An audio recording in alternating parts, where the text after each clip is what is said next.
Un homme qui abandonne sa conjointe dans un lieu désert commet une violence. Il y a quelques jours, la presse a beaucoup parlé d'un Autrichien qui était condamné pour avoir tué sa compagne en l'abandonnant en montagne alors que les conditions météo étaient très mauvaises. Depuis, de nombreuses femmes ont envoyé des messages sur les réseaux sociaux en expliquant qu'elles ont elles-mêmes vécu une situation similaire en ayant été abandonnées par leur conjoint ou ex-conjoint, par exemple à l'occasion d'une randonnée. Cette situation, qui consiste pour un homme d'abandonner sa compagne au milieu de nulle part, est très fréquente en situation de pré- et post-séparation.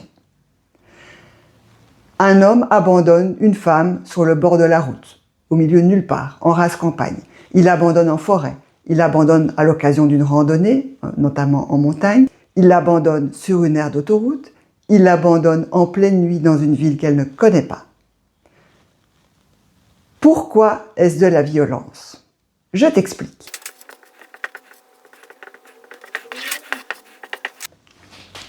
Il s'agit de violence.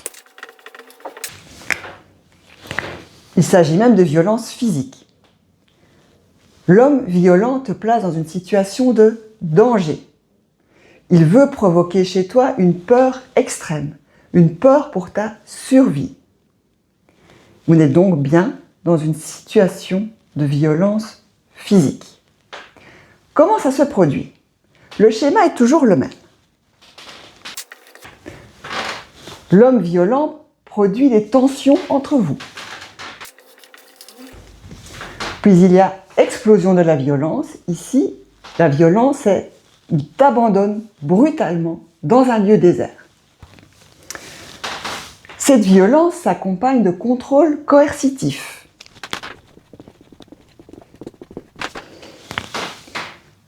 Le contrôle coercitif se manifeste par 3 éléments.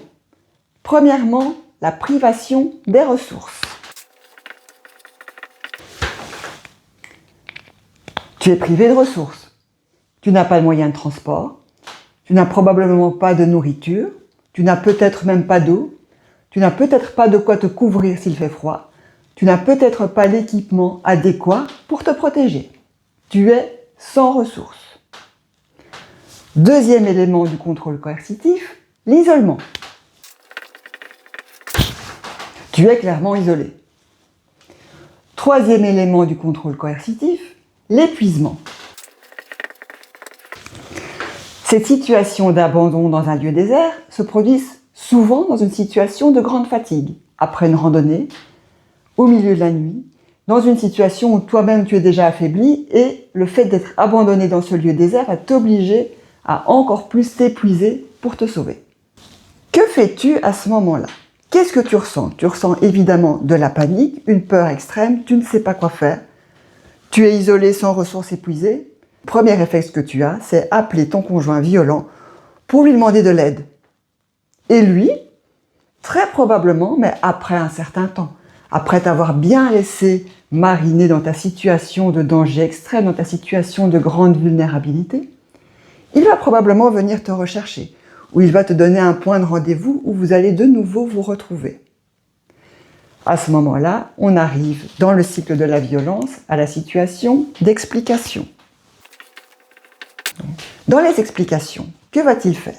Il va utiliser cette situation où tu es dans un état de grande vulnérabilité pour t'expliquer ce qu'il attend vraiment de toi. Donc c'est une façon pour lui d'établir le contrôle pour que tu lui donnes encore plus toute une série de ressources dont il a envie.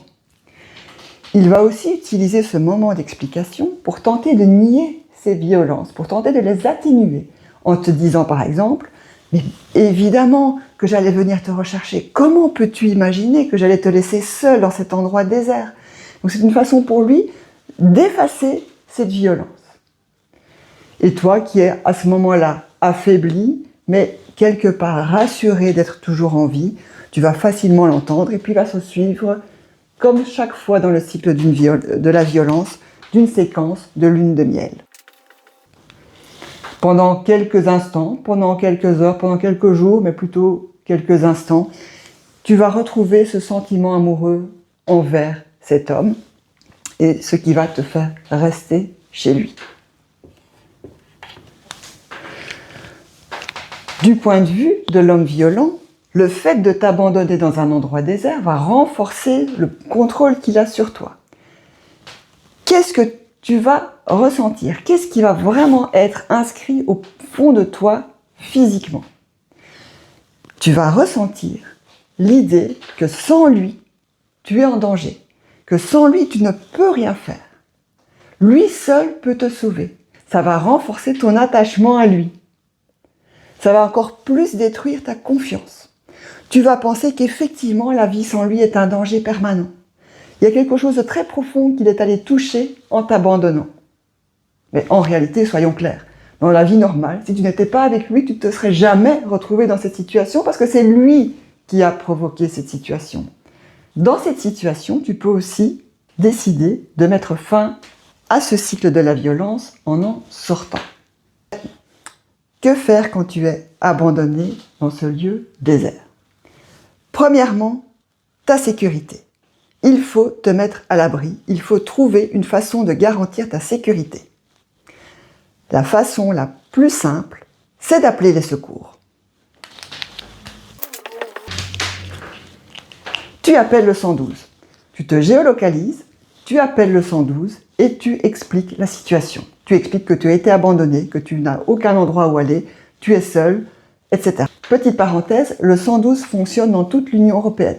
Que tu sois en Espagne, que tu sois en Lituanie, que tu sois en Grèce, et c'est d'ailleurs souvent à l'occasion de ces voyages que l'homme violent va t'abandonner. Tu appelles le 112. Que fais-tu en attendant les secours? Tu récoltes les preuves. Tu récoltes les preuves de cette violence. Que fais-tu? Tu te géolocalises, tu fais une copie d'écran de Google Maps qui indique ton lieu, ta géolocalisation, la date, l'heure. Tu peux aussi filmer. Tu filmes les alentours, tu explicites, tu documentes tout ce qui se passe autour de toi. Troisièmement, tu peux aussi contacter des proches. Envoie des messages écrits à ta famille, à tes amis, à quelqu'un de proche, en expliquant la situation. Les échanges vont aussi constituer une preuve qu'il s'agit bien d'une situation où tu as été abandonné par ton conjoint violent. Quatrièmement, si tu en as le courage, mais ce n'est pas obligatoire, tu peux aussi communiquer par écrit avec ton conjoint violent. Par écrit parce qu'il s'agit de preuves écrites. Tu lui expliques, c'est scandaleux, tu m'as abandonné au milieu de nulle part, j'ai peur, etc. Et tu verras sa réaction. Il peut très bien continuer le conflit par écrit. Ça fait autant de preuves qui explicitent qu'il est en train de te violenter par son comportement. Et puis, les secours arrivent, tu es emmené peut-être au commissariat, et que fais-tu à ce moment-là? C'est l'occasion rêvée pour déposer plainte. Et là, c'est parfait. Tu as l'intervention des secours. Donc, il y a un PV, il y a des traces d'intervention de ces secours que ton avocate pourrait récupérer. Tu as des preuves que tu as récoltées en attendant les secours, et c'est l'occasion rêvée de déposer plainte contre ce conjoint violent. Avec ça, tu as déjà un élément important qui montre que ton conjoint est violent, qui pourrait être après utile en justice. Tu es forte, n'hésite pas à demander de l'aide.